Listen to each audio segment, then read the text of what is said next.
প্রথমে একটি বাটিতে গোবিন্দভোগ চাল ২৫০ গ্রাম নিয়ে ভালোভাবে ধুয়ে নিয়ে বেশ কিছুক্ষণ রেখে দিতে হবে। দাঁড়ান, সবুর করুন, সবে তো পিকচার শুরু হলো, এখনই চ্যানেল ঘুরালে চলবে না তো।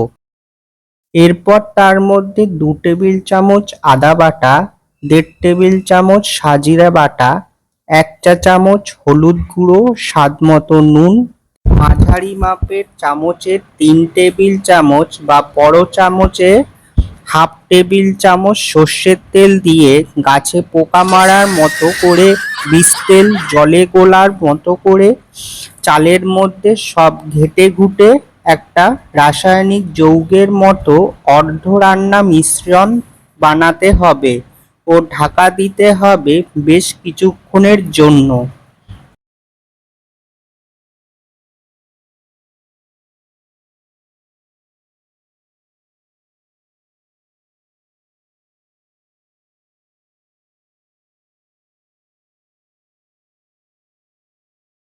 এবার মাঝারি মাপের ১ টেবিল চামচ লঙ্কা বাটা দিয়ে অথবা যে যেমন ভালো ঝাল পছন্দ করেন সে সেরকম ভালোভাবে ঝাল দিয়ে ভালো করে পাকিয়ে নিতে হবে।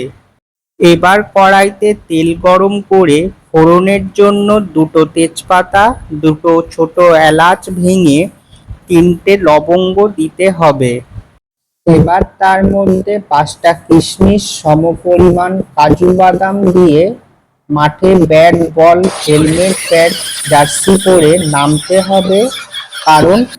কারণটা একটু পরেই জানতে পারবেন, এই জন্যই বললাম তো, পুরোটা দেখুন, খেলতে হবে তো। এবার বলকে যেভাবে পেটানো হয় সেইভাবে পেটাবেন একটু একটু করে, তবে অবশ্যই ওই চালের মিশ্রণটাকে ৪টে আমন্ড কুচিও চালের মিশ্রণে দিয়ে দেবেন, তা নয়তো কিন্তু খেলাটা আর হবে না। এখনই খেলা ছেড়ে উঠে গেলে চলবে? খেলা তো এখনো বাকি আছে। এবার অন্য একটি বাটিতে সমপরিমাণ জল নিয়ে গরম করতে দিন। এবার ওই খেলার মাঠে ৪ টেবিল চামচ কাজু বাদাম বাটা ও সামান্য কাঁচা লঙ্কা দিয়ে দিতে হবে। এখানে আমি ৩টে কাঁচা লঙ্কা দিয়েছি, আপনারা পরিমাণ বুঝে দেবেন। ও রান্নার মধ্যে গরম জল ঢেলে দিতে হবে ও নাড়তে হবে বেশ কিছুক্ষণ।